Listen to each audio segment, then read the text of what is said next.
Okay, if everybody can take your seats. Unfortunately, we're waiting for our friends from Duval County. They got stuck in wonderful traffic, so they're going to be a little detained, but we are on a pretty tight schedule, and we are feeding this live into YouTube, so let's all have our best behavior happening today. First of all, welcome. My name is Tara Kirshner. I'm the Executive Director of the Dori Slosberg Foundation, and I'd like to welcome you to this Safe Teen Driving Summit. We are doing this with Geico Philanthropic, our wonderful supporters of all of our road safety and safe teen driving programs. The summit is to increase awareness and the dangers of distracted and dangerous driving. You're going to hear from all different speakers today, and I would just like to give you a rundown of who you're going to hear from and, of course, give them our ultimate thank you. First, we're going to have State Representative Irv Slosberg, who is the founder of the Dori Slosberg Foundation. We're going to have Brandy Burgess, who is the Regional Director of Staff Services from Geico, who's going to speak to you today. We are honored to have the Colonel from the Florida Highway Patrol, Colonel David Brierton. We have Nicholas Worrell, who traveled from Washington from the National Transportation Safety Board. We have Trinda McPherson and from the Florida Department of Transportation, and Will Grissom, who heads up their teen driving programs. We have Gary Catronio from Marissa's Way talking to you about wrong way driving. We have Eric Stern from the School District of Palm Beach County with his Who Wants to Be a Millionaire production. We have Matthew Schroeder from Broward County Public Schools, who has a safe teen driving app that he's going to share with you. We have John Bolin from Treasure Coast Driving School and Martin County, Indian River, and St. Lucie County Schools with a distracted driving presentation. And David Summers from the Healthcare District of Palm Beach County. We'd also like to thank Wanda Tisdale from the Florida Department of Transportation Bicycle and Pedestrian Center. She's going to be doing helmet fitting. She did them before. She's going to do them after, and she'll be with you to give you free helmets after you get your helmet fit. And Shannon Dial from the Tallahassee Memorial Hospital. We'll also have a seatbelt simulator and a rollover demonstration right after this is complete. So without further ado, we're going to jump right into this summit, so we are not running too far ahead. We have so much information for you, and I hope that you give all of our speakers your undivided attention. It happened really fast.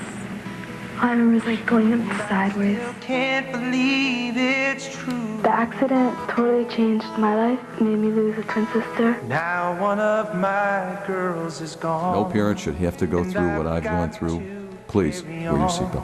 'Cause I know you would want me to. If you get in a car, buckle up. During his time as a state representative, Representative Irv Slosberg has championed numerous road safety bills, including mandatory seatbelts, harsher penalties for repeat DUI offenders, and the state's texting law.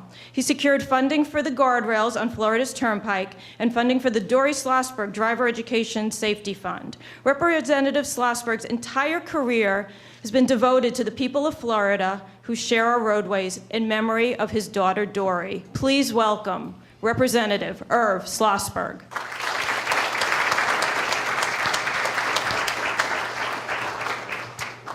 Thank you, Tara.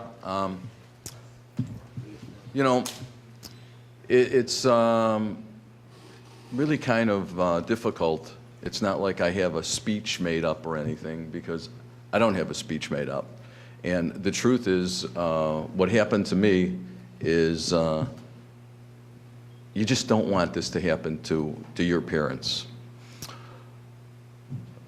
Basically, I left my twin daughters off at the movie theater, and they're supposed to stay in and watch a movie.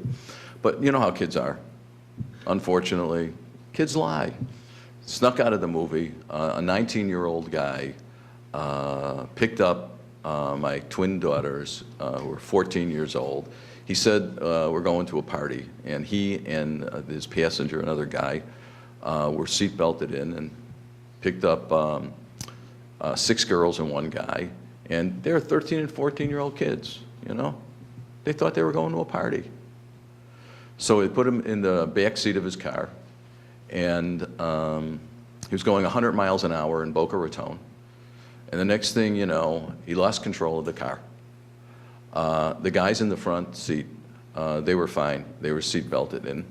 And the 7 kids, 13 and 14, 6 girls and 1 guy, 5 of them died, and including my daughter, Dori. And my other twin daughter, Emily, she almost died. She was in the hospital for 2 months, and she had severe injuries. And then the other girl, Maribel, is a quadriplegic. You know, a quadriplegic means you can't use your arms or your legs, and you're in a wheelchair. And your mother has to, like, move you in and out of the bed every day, every night. And she has a respirator, and she had oxygen. And you know, something like this, I was really never involved with road safety. I was a businessman, I was an entrepreneur, and you know, you never think that this can happen to you. You just, I couldn't believe that this happened to me. You know, this is the kind of thing where it happens to people way out there in the stratosphere, but it just doesn't happen to you. It just couldn't sink in. I remember when they called me from the hospital, they said, hey, you know, like there's been a crash and blah, blah, blah. Nothing was registering in my ears. And I couldn't even drive to the hospital because of the fact that I wasn't there. And so I had to have one of Dori and Emily's friend, you know, 14-year-old friends, come with me. Shayna was her name. I said, Shayna, you know, like, something's wrong. So Shayna, she guided me to the hospital. And there's this 14-year-old kid. I get to the hospital, and, you know, there are these parents, and they thought that I was driving the car. And I said, no, I wasn't driving the car. And it's like mass chaos at the hospital. And what happened was, I didn't know my daughter was dead, so finally, you know, somebody said to me, and I wasn't a representative, I wasn't a politician, they said to me, go to gun club. I go, what's gun club? They said, it's the morgue. And I said, go to the morgue? I said, for what? She said, they think my daughter's dead. So anyway, and then I said, well, where's my other daughter? And so they said, they don't know. And all these parents are around there, and then I literally went through the emergency room, through the operating rooms, looking in every single room for my daughter, Emily. And in the last operating room, I found her. She was having surgery. The doctors are telling me, get out of here. She had like trees growing out of her nose and everything. And you know, the whole incident is like, I can't believe it happened to me. And then what happened is after 2 years of, I went to Starbucks, I went to the gym, I went to the cemetery, and I cried every day for 2 years. I woke up and I said, you know what, I can either have people feel sorry for me the rest of my life because I lost my daughter, and mind you, I was an entrepreneurial guy. I started businesses from nothing, and so no one ever felt sorry for me for one day in their life, and now I walked into a position where everyone felt sorry for me. So I said I could either feel sorry for myself the rest of my life, or else I can change road safety and I could go run to be a representative. Well, okay, fine. So I said, okay, well, I'm gonna do this. So I went out and I'm a Democrat, and I went to Democratic Club and I said, hey guys, you know, I'm gonna be your representative because my daughter died in a car crash. And then they said, well, listen, you know what? The president said to me, there's 400 people out here. They all wanna be the representative here. You never even come to a meeting. And I said, well, I'm going to start coming to the meeting. And they said, you're not going to be the representative. We have a representative already. So with that, I said, well, you'll see. And he said, no, you'll see. And so I worked for 9 months every day and every night, 6 in the morning till 6 at night. And then it wound up where I was at a polling place with this guy. We were head to head and toe to toe. And he was saying, I was saying to him, I'm going to take your big desk in Tallahassee. And he was saying to me, I'm going to see you in jail, buddy. This is what kind of contentious war it was over getting a seat in the legislature. Well, anyways, I got his big desk. And I'm just so happy that I got this guy's big desk because of the fact that I am 100% committed to making our roads safer. And I've been here for 10 years, and I represent Boca, Boynton, and Delray. And I'll tell you, I'm in honor of my daughter, Dori Slosberg, and my other twin daughter, Emily, who is the chairman of the board of this company, but she's not here today because family illness, her mother. I am just so happy that I can work for us in Tallahassee. And believe me, I am 100% committed to making our roads safer in Tallahassee. And first, let's start with you guys here. You know, it's like teens think they're invincible. And I thought I was invincible, and we probably all thought we were invincible when we were younger, but we're not. And there's so many distractions on the road there, especially with the mobile devices. It's like you're driving a weapon. And you guys, you know, and I'm talking specifically to our children. I mean, even though you're students, you're children. And when you go out on the road, the last thing you want to be doing is texting or getting involved in distractions or just not keeping your mind on the road, because you don't want to have what happened to me happen to your parents. The crash happened in '96, and I'm still not over it. It's with me every day of my life.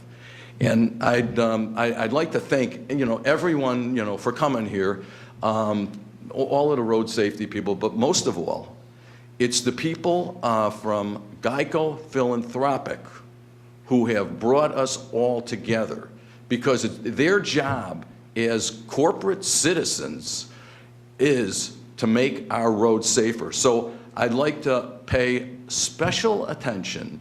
George Rogers, stand up, please.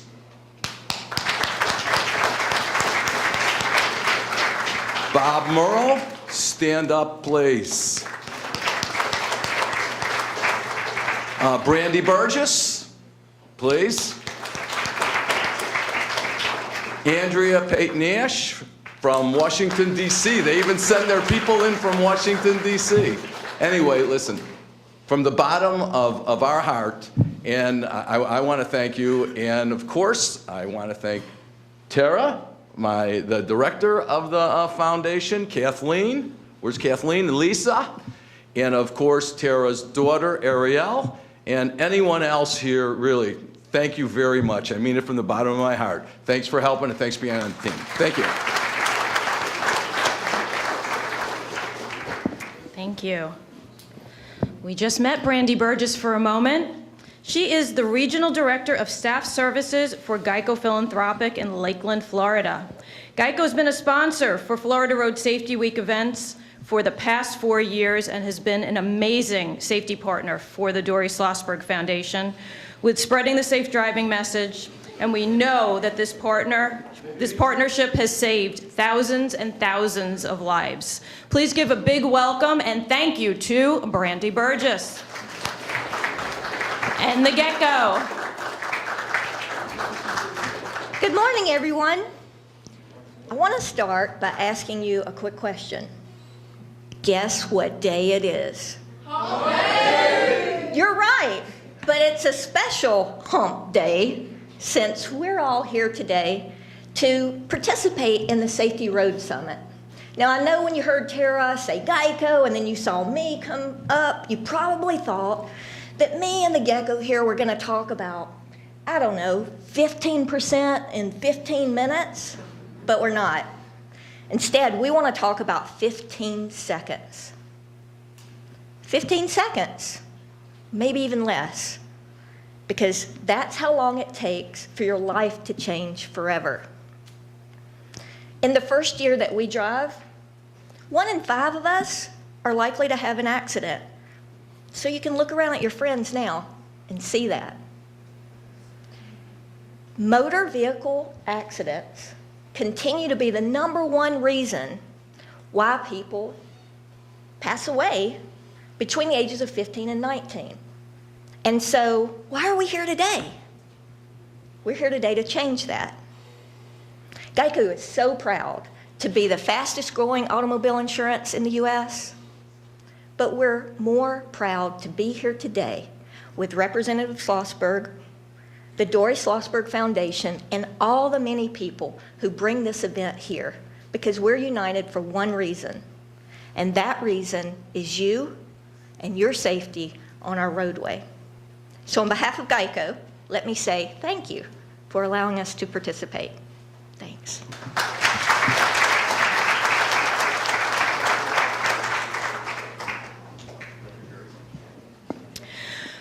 Colonel David Brierton is the head of the Florida Highway Patrol and a 30-year veteran of the agency. Colonel Brierton's appointment was announced in 2011 by Executive Director Julie Jones, where she issued the following statement. David Brierton has a tremendous record of public service and has the experience, strong leadership skills, and vision necessary to lead the FHP into the future. And he's done that and way more. We are honored to have Colonel David Brierton here with us today.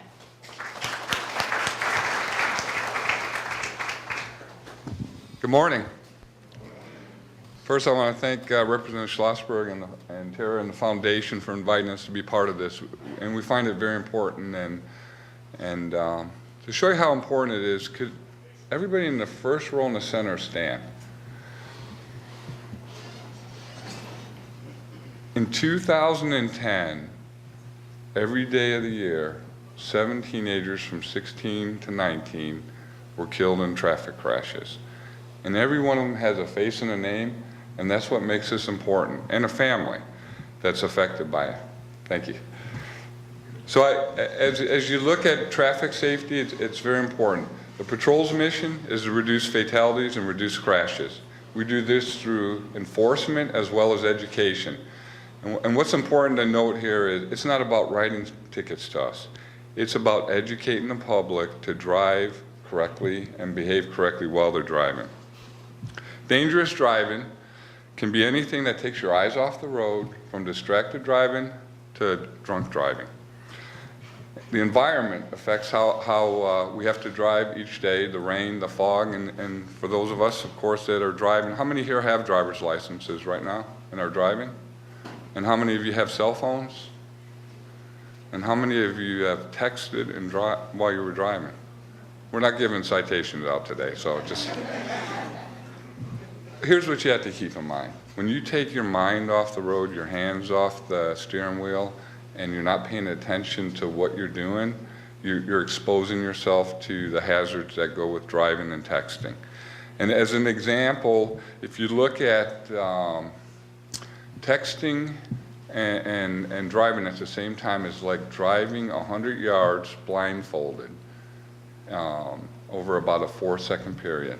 And that's in a matter of seconds. The average human being's reaction time is about 3/4 of a second.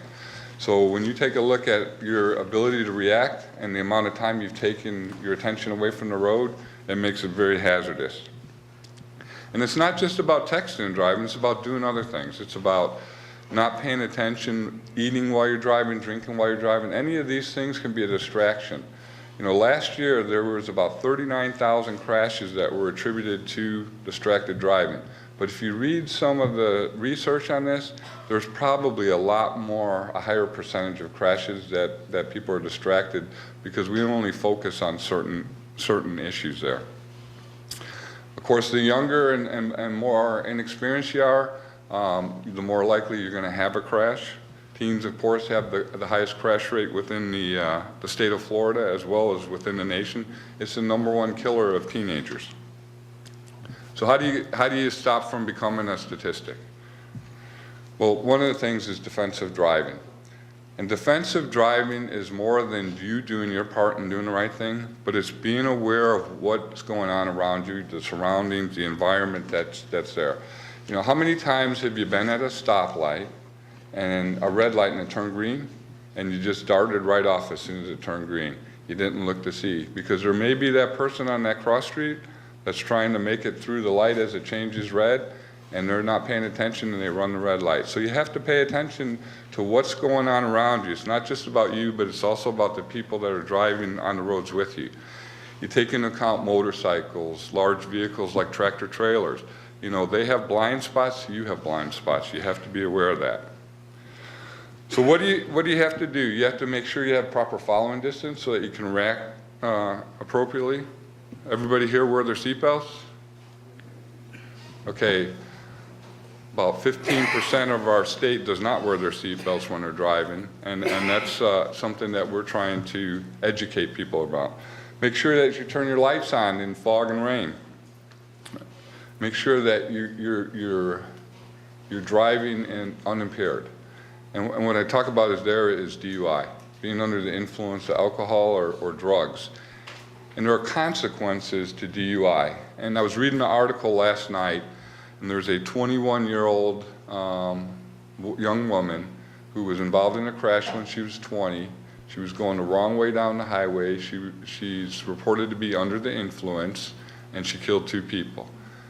Now, when you take a look at the consequences here, what has happened to her life? How has her life changed? She was arrested for DUI manslaughter, and she also affected the families of the 2 women that she killed. And I think you have to keep that in mind, that it's not just the event that occurs, but it goes well beyond that, and it affects a lot more people than people understand sometimes. Do you drive the speed limit? I'm sure nobody in here exceeds the speed limit while they're driving. Are you aware of your surroundings? And are you aware of things such as big trucks I talked about earlier in defensive driving? Trucks have a lot of blind spots, and we actually have a program called No Zone, in which we go into the high schools and educate people about driving around the large vehicles. So, as I said, experience comes in time, and as you drive a little more, it's good to practice good driving habits with your parents. And there's nothing wrong with saying something when you see somebody out there doing something they're not supposed to be. So if your friend's driving and they're texting and driving, then asking them to stop is beneficial for them as well as you in keeping the roadways safe. So don't be afraid to say something, and ask them to put their cell phones down and keep their eyes on the road. And that includes your parents, because I think every one of us, of course a law went into effect last year on texting and driving, but probably every one of us that's been driving has been guilty of looking at our cell phones, talking on the cell phone, or texting while we've been driving.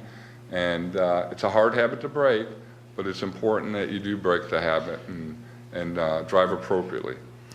So the bottom line is keep your eyes on the road, your hands on the wheel, and your mind on driving, and keep yourself and your passengers safe. So I'm going to ask Corporal Patricia Shaw to come up, and what she's going to do is we need a volunteer out of the audience to try the, you had your hand up pretty quick there, try our DUI goggles. More people can try them afterwards. And more people can try them afterwards when we'll just do one demo right now. So. And what's going to happen is she's going to put these goggles on that simulate somebody that's under the influence, and then the corporal will give her some of the tests that we give to people on the side of the road when we stop them and suspect them of being under the influence. Place them on. The goggles that she's putting on now, there are 2 times the legal limit. What I need you to do is just stay focused on me. We're going to turn this at an angle. And what we're going to do, with your feet together, this is going to be the one leg stand. She's going to have her feet together. She's going to place her hands by her side. She can't touch herself or anything. She's going to have to pay attention to everything that I tell her to do. And as long as she's doing that, she'll be okay. And we'll see if she can perform that task. With your hands by your side, you're looking at me, right? Where am I? Okay. With your feet together, with your hands by your side, you're going to raise whichever leg that you're comfortable with. You're going to raise it 6 inches off the ground. When you raise it 6 inches off the ground, you're going to look at your feet.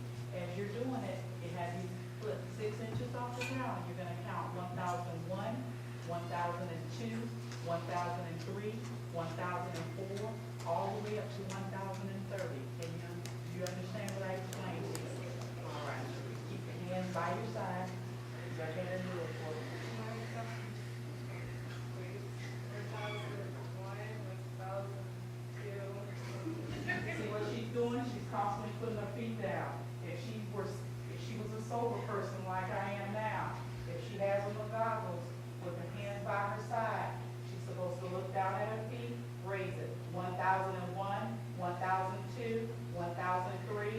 1004, 1005, 1006, 1007, all the way up to 1030 without moving. During the whole time she placed her foot down, within a clue of 2, she would have went to jail for that point.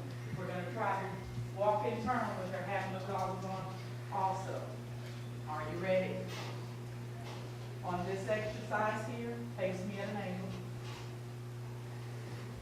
You're going to place your left foot, think of an imaginary line. You're going to place your left foot on the line. With your hands by your side, you place your right foot in front, heel to toe. Just stand. At that point, she started doing everything before I even told her what to do. I haven't even finished telling her what to do. So she's already gone back that.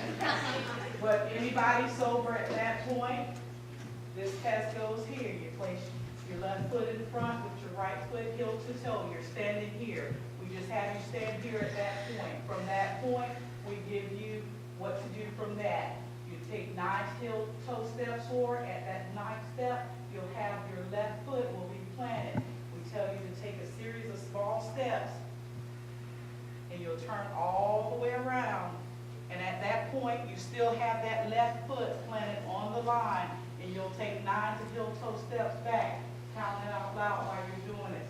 With what I explained to her, she started the test before I even told her exactly what to do. Those goggles are more than 2 times the legal limit, but as you can see, even with her standing up here, not being able to stand steady, she's already taken a ride to the local county jail. Thank you.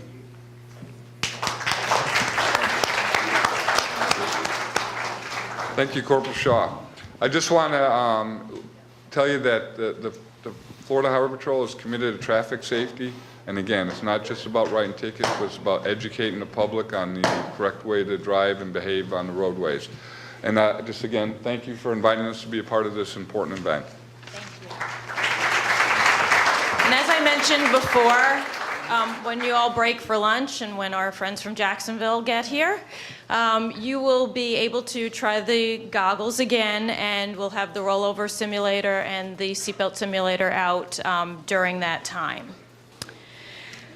Now, I'd like to introduce someone who traveled here from Washington, D.C. Nicholas Worrell is a transportation safety advocate in the Office of Communications at the National Transportation Safety Board.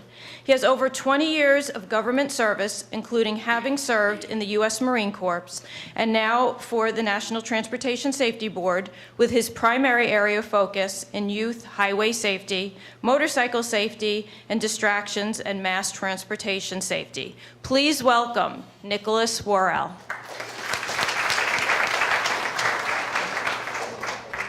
Thanks for having me, Tara. Thank you, Representative Slosberg, and thank all of you youth for coming out this morning. I know it's early, and I know you all are tired. How many of you are tired, sleepy? Come on, don't be.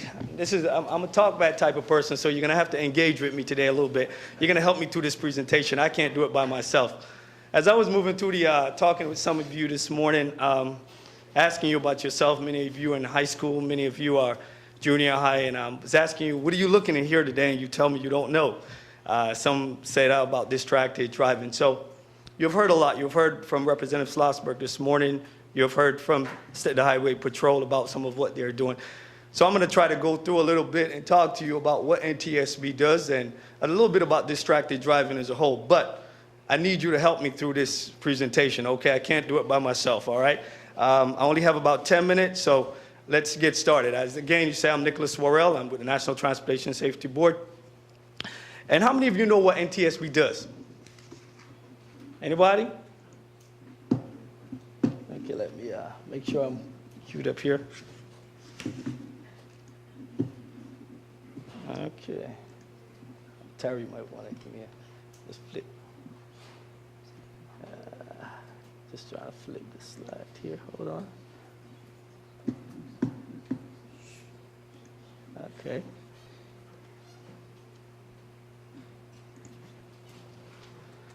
I just want to go to the end. Hold on. Okay, here we go. Here we go. Here we go. I got it. NTSB, our basic mission is to prevent accidents, reduce injuries, and save lives. We investigate accidents in all modes of transportation. We don't only investigate highway crashes, we also investigate aviation crashes, pipeline, in an effort to save lives, in an effort to help you, in an effort basically to make our roads safer for you and for everyone so that we may save lives, because we're losing a lot of lives on our highway.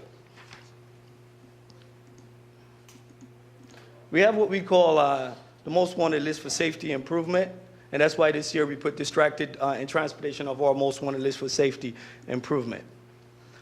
And that's going to bring me to the meat and potatoes of today, all right? You're here to learn about distracted driving, am I correct? Am I correct? Yes. Okay, can anyone tell me what is distracted driving? Anyone in the audience? Go ahead, go ahead. Talk to me, come on. Say that again? Okay, that's one component of it, okay?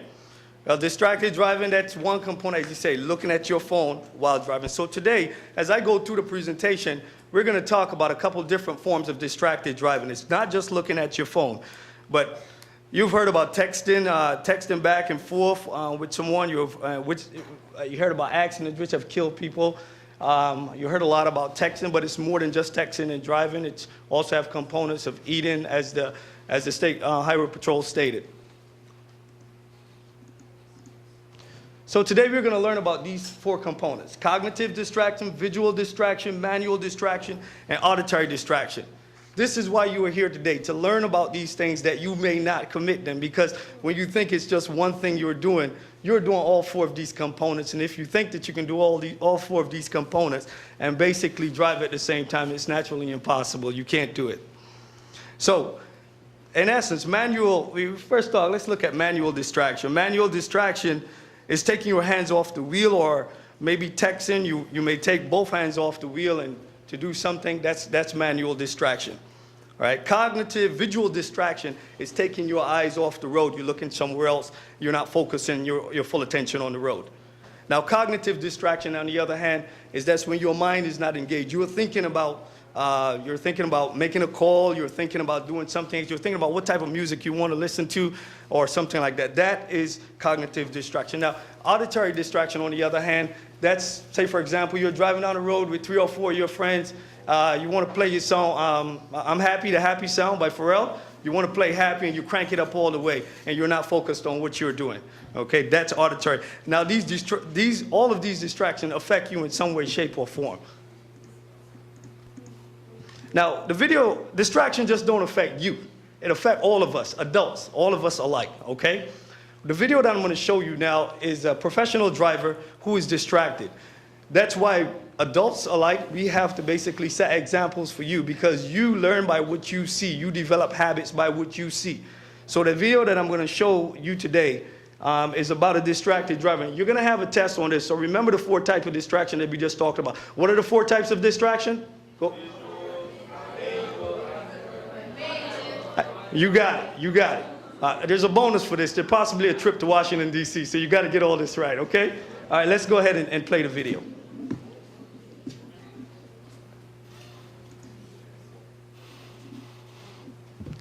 All right, come back here.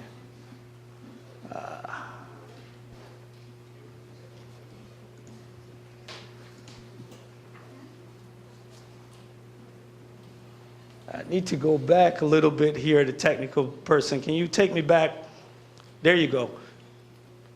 And play it for me. Thank you. There you go.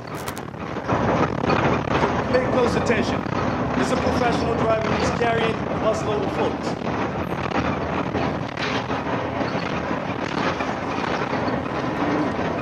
Observe what he's doing closely.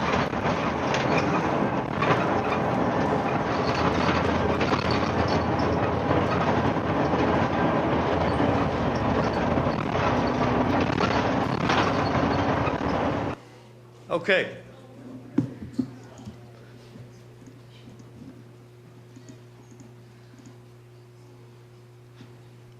Can you take me back to the manual? Okay, great. So first, what are some of the problems that you saw there in this picture? Go ahead. Go ahead. He was texting. Okay. Anybody else? One more?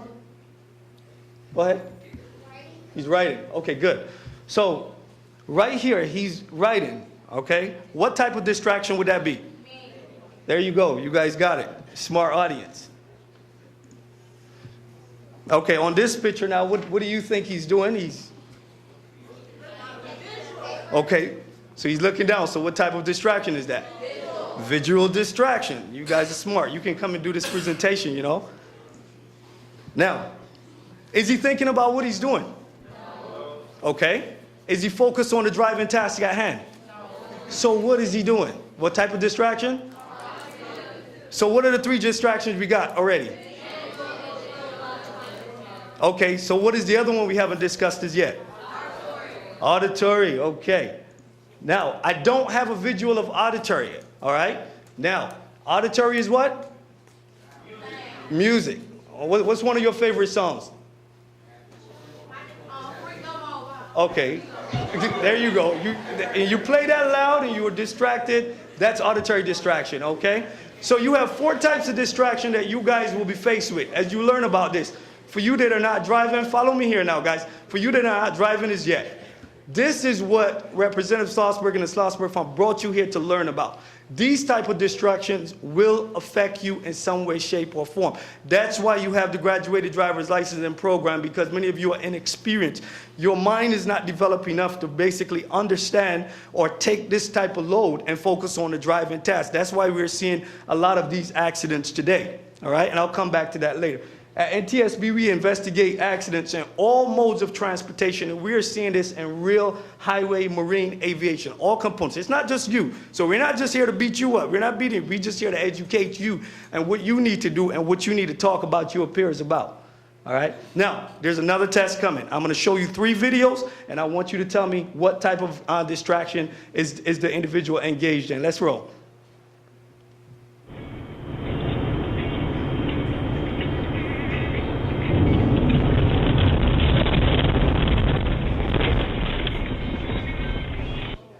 Okay. Anyone? Talk to me. Go ahead.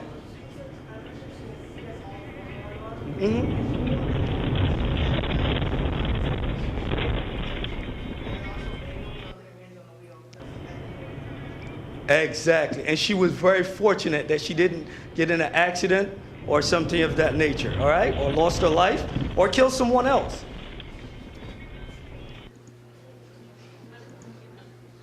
Can you flip it to the next slide for me, please? Okay, I'm going to show you another one here.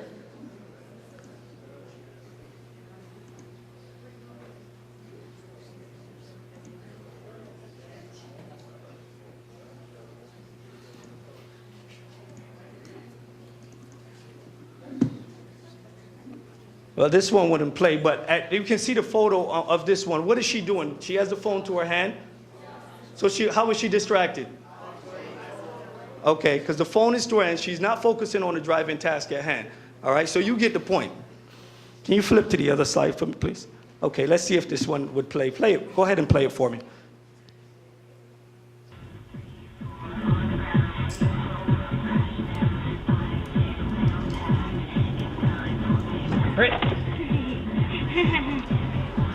Stop texting.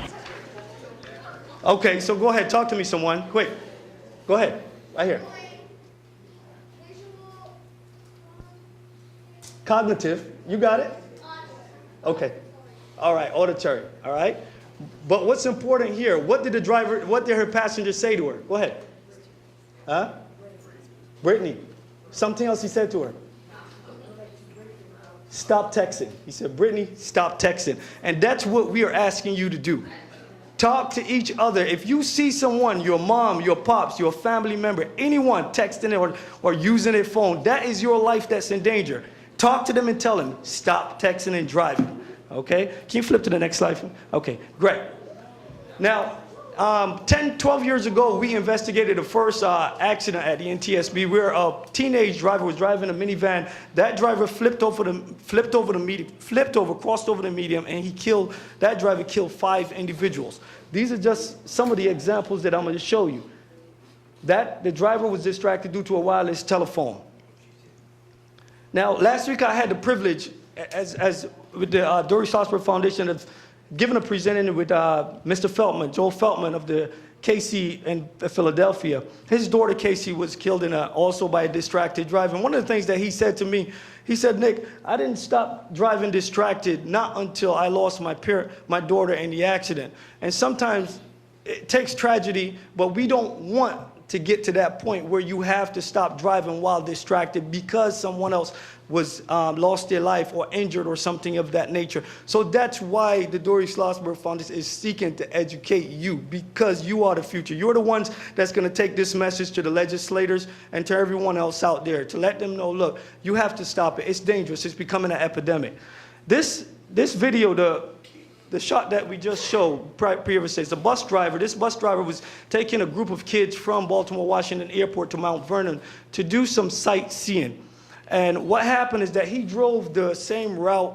Can you go back to the previous slide for me, please? He drove the same route time and time again. But because he was distracted, he was unable to visually recognize. He had to cross over to the other side so that the bus can go underneath the bridge. As a result of that, he took off the top of the bus. Luckily, no one was fatally injured in this.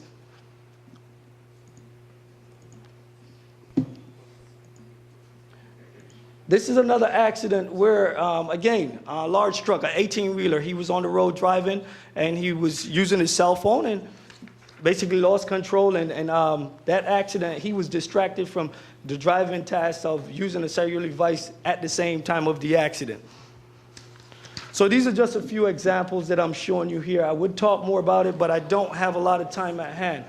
This accident in Great Summit, Missouri, this accident basically, a teen driver was driving a pickup truck, and that pickup truck caused this series of accidents. Okay? Anyone see the pickup truck in here? Okay. Now, the pickup truck is right here, underneath this pile, okay? So that teenage driver created this accident, and basically, because the person was texting and driving, but this is the type of accidents that I have to go on site and see at times. This is the type of accidents that our agency investigates, and we don't want to see this. It's not a pretty sight when you get on these accident investigations. All right? That driver sent and received 11 text messages in 11 minutes prior to the crash. All right? The message sent on activities from the previous night and their plans for that evening. Okay, so that's what happened. He was sending and he was receiving that. He was distracted in some way, shape, or form. Now, as one safety expert said, driving is the most dangerous task that parents let their teenagers, that let you do, all right? Because you're of a digital age. You come from an age where you use technology. How many of you have an iPhone or a cell phone, okay? All right, that's your age. You're of the age of digital technology. That's why we're trying, basically, all of us here, Geico and everyone's trying to change the safety habits, because it all starts with you. The process begins with you. You're not too young. So in order for us to change the safety culture of what's happening in this country, we're going to have to start it with you. That's why you are here today. That's why you're here, so that you can learn, you can go and develop programs in your schools and talk to other teenagers about safety, about the importance of not driving while distracted. Because you can go and talk about guns, you can go and talk about violence, you can go and talk about cancer or anything else, but highway fatality tops every one of them in terms of death. This is your #1 killer, so it's important that you focus on this.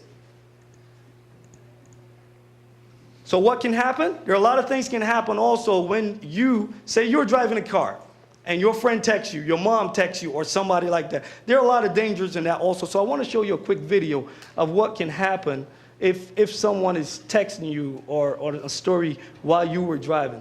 Go ahead.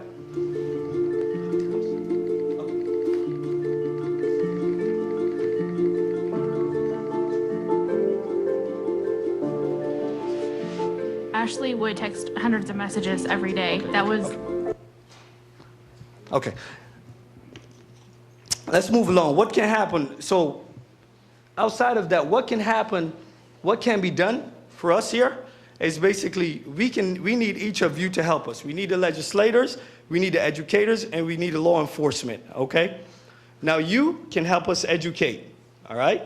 The legislators can pass legislation, and the educators like the Dori Slosberg Foundation can continue to educate you to what needs to be done to stop distracted driving.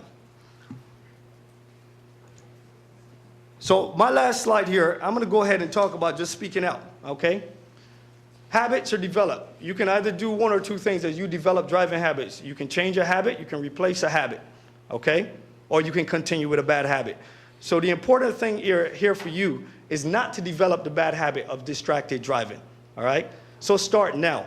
The process, there are consequences to every action. If you don't study in a class, there are consequences. You might not get that A or B. If you don't do what your parents tell you, there are consequences. So if you decide to drive while distracting, there are consequences to that action. So what we're trying to get you to do here is not develop those habits, okay? So that down the road, when you get my age, that you won't have to say, okay, I have a habit of distracted driving and I have to break that habit. Because once you develop that habit, it's really difficult to get rid of a habit. Ask some of the adults around the room when you get a chance. They're not only distracted, we have a lot of habits that we develop, okay?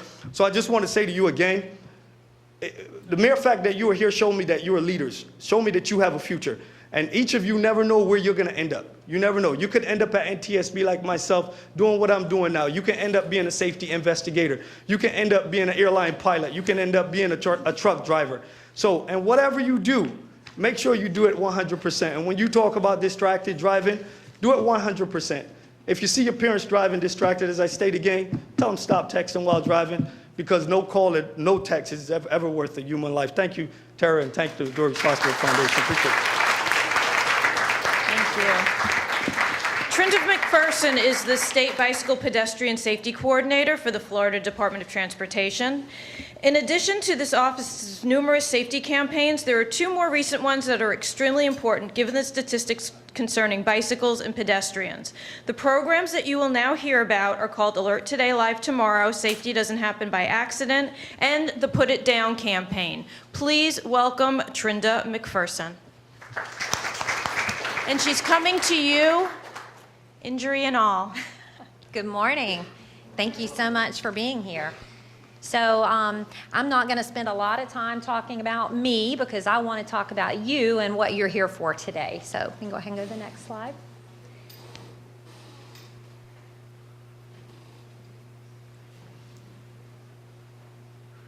Okay, so I need some volunteers. So I need a volunteer to tell me who is a pedestrian. Let's start with the young man right there on the fourth row. Yes, the one with the hand raised. Yes. Huh? That's partly right, but that's not what I'm looking for. Anybody else want to tell me who is a pedestrian? Who in this room is a pedestrian? I didn't hear the word. Say it again. Who said everybody? Oh, boy. Okay, I want you to stand up, please. Second, yep, right there. And you get a prize.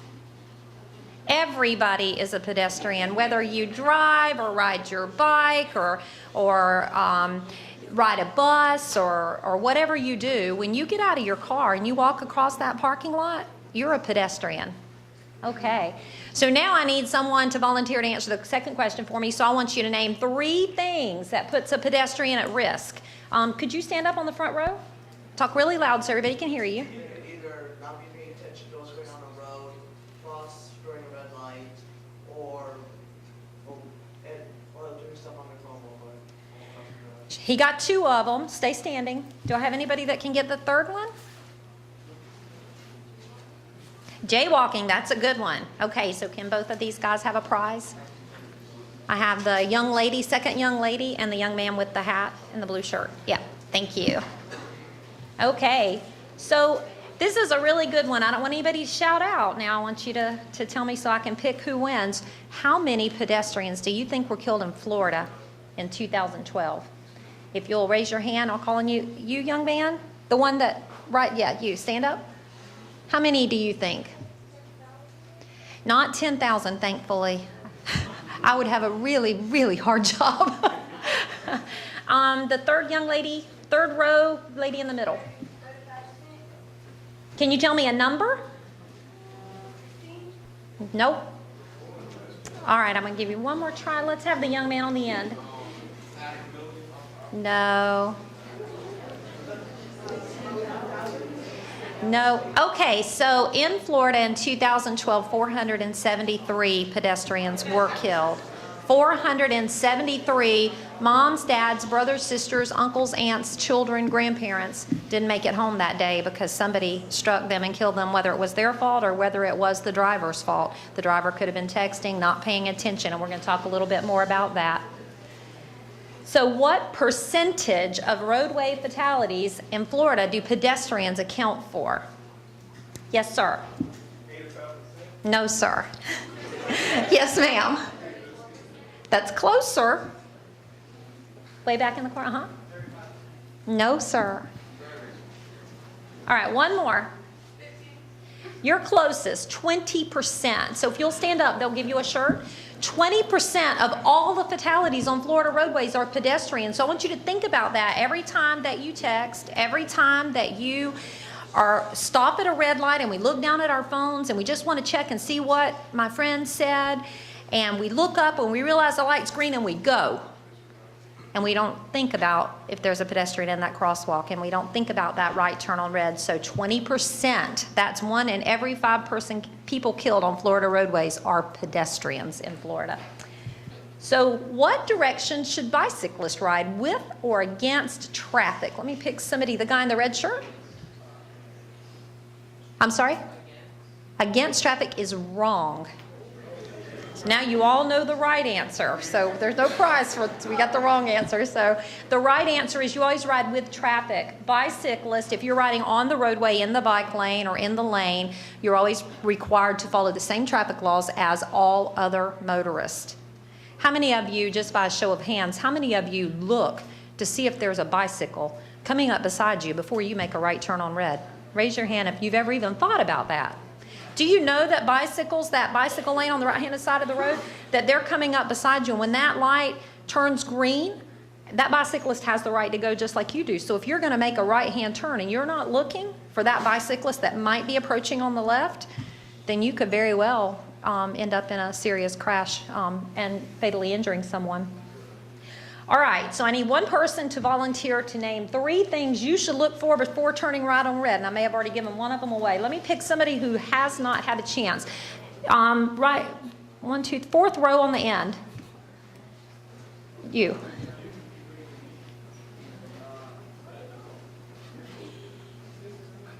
Stand up, please.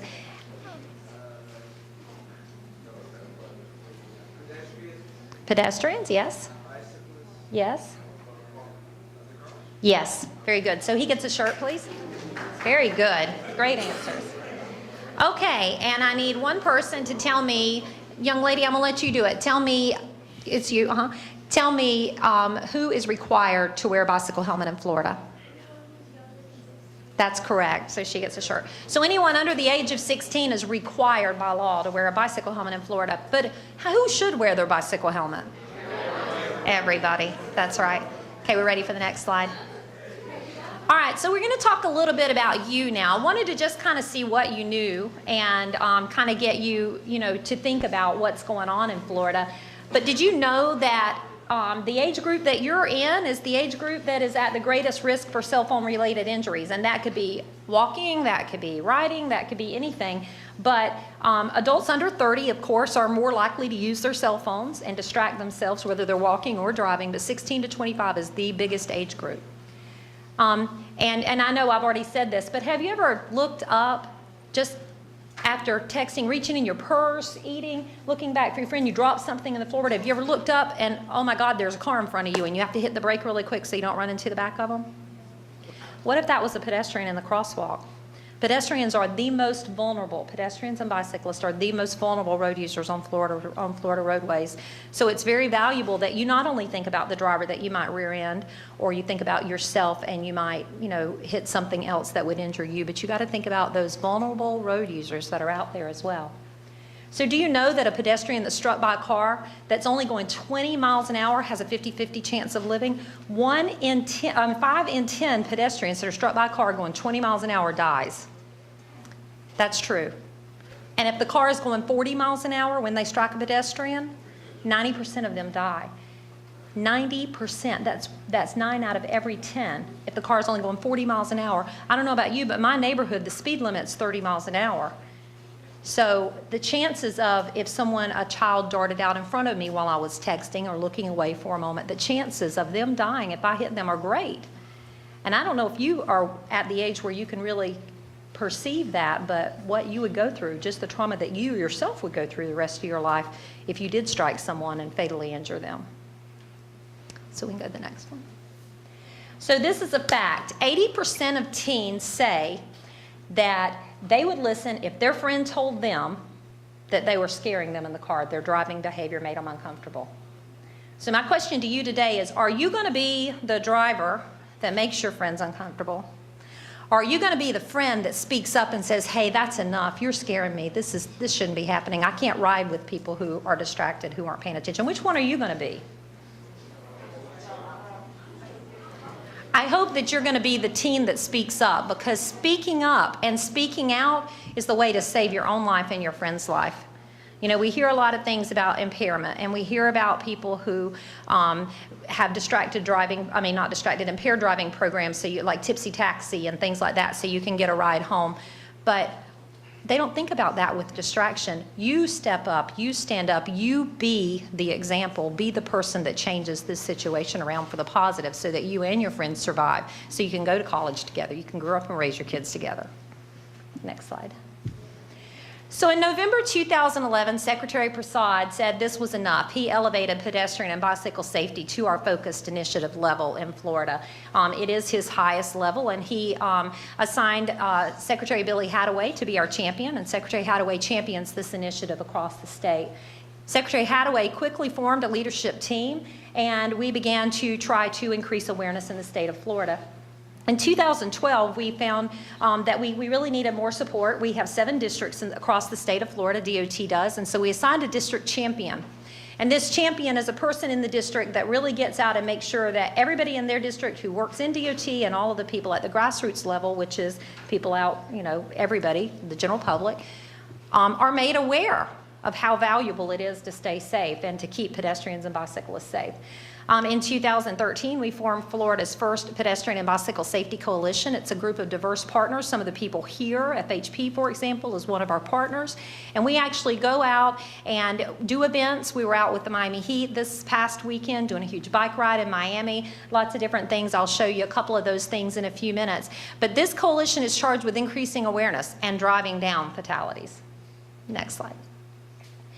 We have social media, so when all of you leave here, not now while you're in the auditorium, but when you leave here, check your cell phone, go to your Facebook page, and like Alert Today Florida. Alert Today Florida is our page, and it keeps you updated with all the information that's going on. We have events in your area. We have activities that you might enjoy participating in. So please check us out on Facebook, like our page, and follow us there. Next page. We also have a website. It's alerttodayflorida.com. And this website really talks about all the different things that we're doing. Everything from put it down, don't text and walk, to put it down, don't text and drive, to bicycle safety, pedestrian safety, all the whole gamut. So this will give you lots of information. There's lots of resources and lots of campaigns and activities on here for you. We also have a Ped Bike Resource Center at the University of Florida, and they are linked on this page. You can go there and you can actually order free materials, free things on safety from the Ped Bike Resource Center, and they are linked on this site. Next page. So this is some examples of some things we're doing to increase awareness. We've been out again, we rode with the Miami Heat. There were about 2,000 folks that registered for that bike event down in Miami this weekend. We have partnered with Scott Lagacy in NASCAR for his activities. Our District 2, down at the bottom, you see our FHP and our District 2 secretary, where they went out and did a great big press event and let everybody in Jacksonville know what was going on. These are some pictures of some of the booths and things that we've had, and we're always giving away free materials, lots of free stuff, lots of fun stuff, but mostly just educational stuff to let you know and to remind you to be safe. Next slide. So driving down fatalities.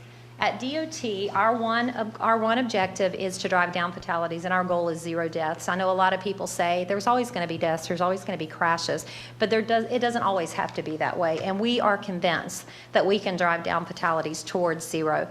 As a matter of fact, the 2010 to 2012 data shows a 4.83 reduction in pedestrian fatalities, and a 3.33% reduction in bicycle fatalities just in the first couple years that we started this program. So we are so excited.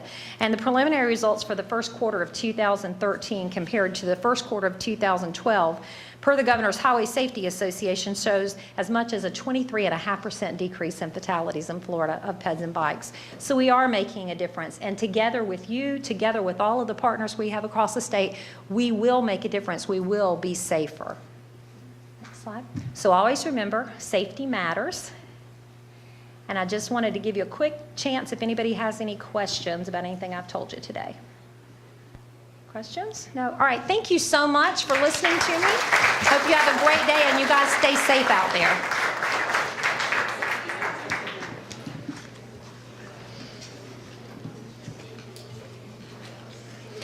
Every time we do an event, it saddens us because we always have new family members added to our safety board. I don't know if you saw our safety board over there. And I also just want to point out one of my dear friends, Connie Russell, just joined us. You will hear from her at the noon press event.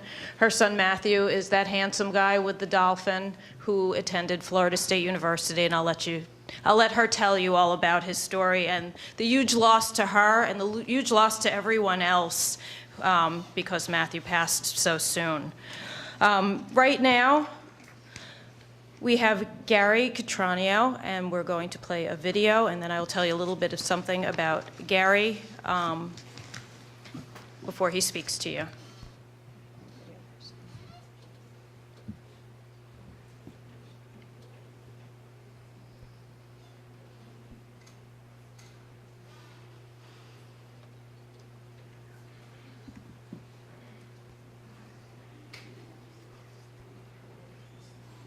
Okay, I'm going to continue talking.